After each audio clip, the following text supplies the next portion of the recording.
Hace días que venimos escuchando, replicando la información que tiene que ver con estos mensajes que aparecieron en distintas escuelas del país.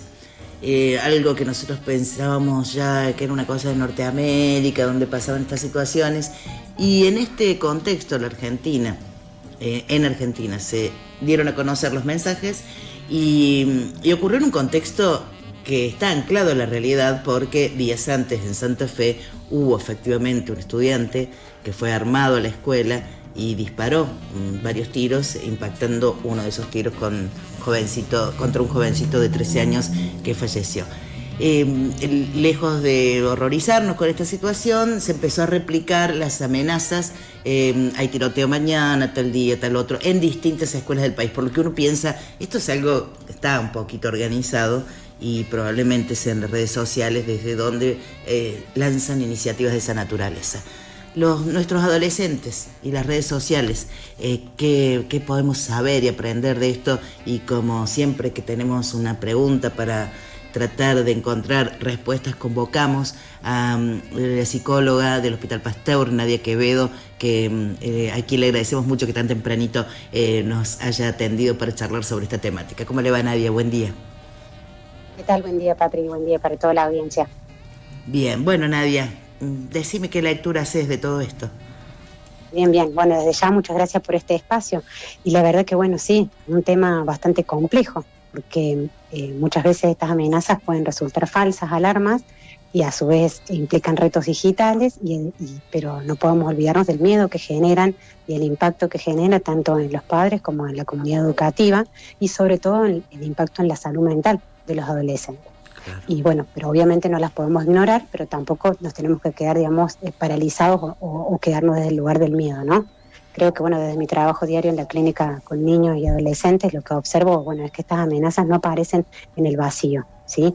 Parece que eso es un concepto importante, ¿no? Son el síntoma como visible de un malestar mucho más profundo, que a veces los adultos no estamos pudiendo saber leer a tiempo o se nos pasa por encima.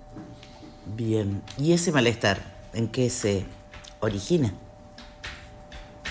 Creo que a veces me parece que hay otro concepto que me gustaría como en cuanto a esta temática mencionar, que es lo que se llama pasaje al acto. Cuando un niño o un adolescente no puede poner en palabras lo que siente, ¿sí? Claro.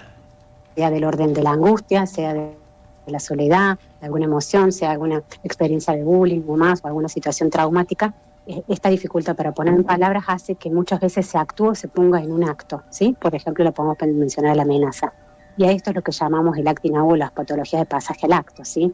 Y en el consultorio se ven muchos casos con chicos con dificultades para la frustración, vínculos familiares muy frágiles, que quedan como mucho más expuestos y propensos a, digamos, desarrollar conductas como esta que estamos mencionando. Bien. ¿Cómo? Le preguntaba recién cuál era el motivo del malestar, porque por ahí no estamos entendiendo qué es lo que les pasa, y según lo que interpreto de lo que decís, tiene que ver con esto de que no pueden expresarlos y de alguna manera que no lo pueden expresar, probablemente los adultos no los estemos escuchando. Sí, ahí donde yo digo esto que menciono, la cuestión de la fragilidad un poco de los vínculos, digamos, familiares y sociales. Hay como cierto déficit de eso. Y esto también me remite a pensar en algo que se llama patologías del desamparo, y es un poco esto, que tengamos niños y adolescentes con figuras, digamos, adultas de referencia, sea padres o tutores, a veces no significa que no se sienten desamparados o que están solos, porque muchas veces esas figuras de apoyo están como mirando para otro lado, están concentradas en otra cosa, y bueno, y es ahí donde tenemos un poco este déficit, y donde constantemente, digamos, los adolescentes y los niños nos convocan a que los miremos, a que los apuntalemos, ¿sí? Claro. Y que esto necesitan también la figura de autoridad, ¿sí? Claro, que no existe y por ahí no la encuentran en la sociedad tampoco.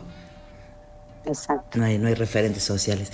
¿Qué podemos hacer? Me imagino un docente frente al aula sin saber cómo actuar frente a estas situaciones. En una institución educativa me parece que dijeron algo muy interesante, porque también apela al rol que tenemos los comunicadores, esto de no sobredimensionar pero tampoco minimizar. No sé cómo se hace para tratar de canalizar lo que sientan los chicos a través de palabras y no a través de estas acciones. Sí, creo que obviamente cuando aparecen las amenazas en las escuelas y en los entornos escolares, lo primero es que las tenemos que tomar en serio, ¿sí? Pero también entenderlas como en su contexto, porque no todas las amenazas tienen como la misma gravedad, pero no deben ser ignoradas. Y creo que nosotros, digamos, un poco de nuestra especialidad, trabajamos con algo que se llama la evaluación de riesgo, ¿sí? Que, a ver, evaluar esto no se trata solo de lo que se dice, sino cómo se lo dice, cuándo y en qué contexto aparece esa amenaza, ¿sí? Claro. Entonces, como que tenemos que diferenciar una expresión meramente como impulsiva, ¿sí? Por esto que decíamos del pasaje al acto, y aquellas otras como señales que requieren como la intervención urgente, o esto que tiene que ver con la escucha, con el acompañamiento, claro, con esto del apuntalamiento que decíamos. Pero bueno, creo que sí, lo más importante es, como vos decís, no minimizarla, ¿sí? Y tampoco esto manejarla, digamos, a las puertas cerradas de la escuela. Creo que, bueno, en las noticias de los últimos días hemos estado viendo, digamos, cómo distintas escuelas de distintas partes del país han ido como analizando la temática y pudiendo tomar cada una sus medidas, ¿sí? Y bueno, creo que eso es también un poco a lo que nos convoca este tema, ¿no? Claro. Poder, digamos, activar los protocolos, poder, digamos, recurrir a la intervención profesional o al asesoramiento, ¿no? Y esto, pero bueno, claro que son señales que piden atención.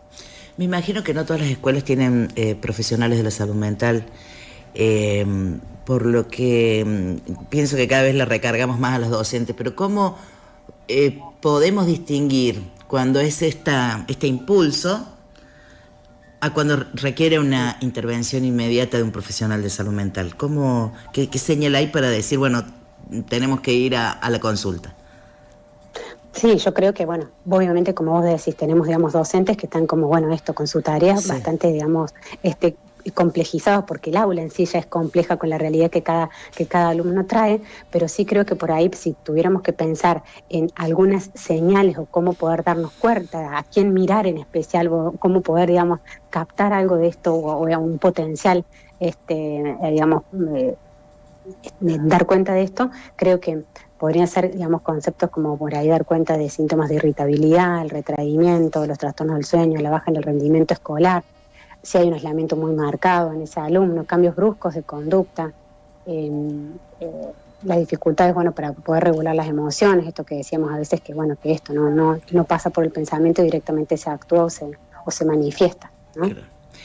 Nadia, entiendo que esta coincidencia en el tipo de mensaje que hay en escuelas de todo el país tiene que ver con que, no digo una organización, una planificación, pero sí que hay un mismo mensaje de redes sociales. ¿Cómo es la relación de un adolescente en estas circunstancias con las redes sociales? Bueno, sí, creo que vinieron a ocupar un lugar y vinieron para quedarse, ¿sí?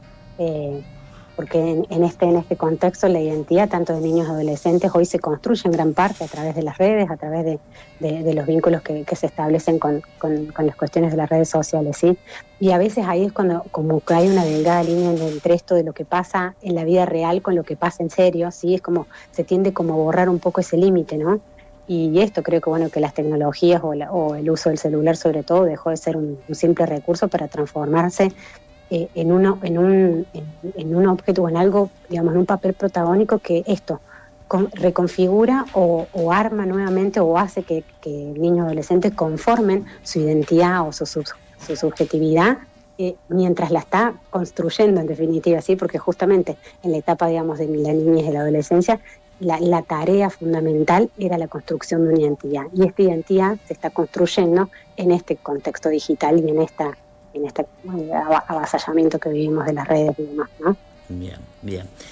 Nadia, gracias por ayudarnos a entender y hacernos nuevas preguntas, porque bueno, nunca nada está cerrado con este camino en la sociedad que parece, no solo los chicos, sino que los grandes también hemos perdido el rumbo. Cuando uno escucha declaraciones de políticos, insultos, agresiones, ¿qué puedes pensar de un adolescente, ¿no? ¿Qué puede hacer un adolescente si esos son sus adultos, no digo referentes, pero sí los dirigentes? Así que estamos en un tiempo complejo, así que te vamos a necesitar mucho, Nadia, para que nos trates de poner un poco de luz a todo esto. Seguramente, creo que también un poco en esto, en relación a lo que vos decís, Patri, que esto, no nos tenemos que quedar solamente con buscar al culpable, ¿no? Tenemos que tratar de buscar y entender qué nos está queriendo decir, ¿no? Esta situación y esto que estamos viviendo, ¿no? Bien. Y bueno, creo que esto, volver a pensar que la escuela es un lugar seguro, sí. Eso sobre todo creo que es como la tarea que está y que se demanda en estos días, ¿no? Bien, bien.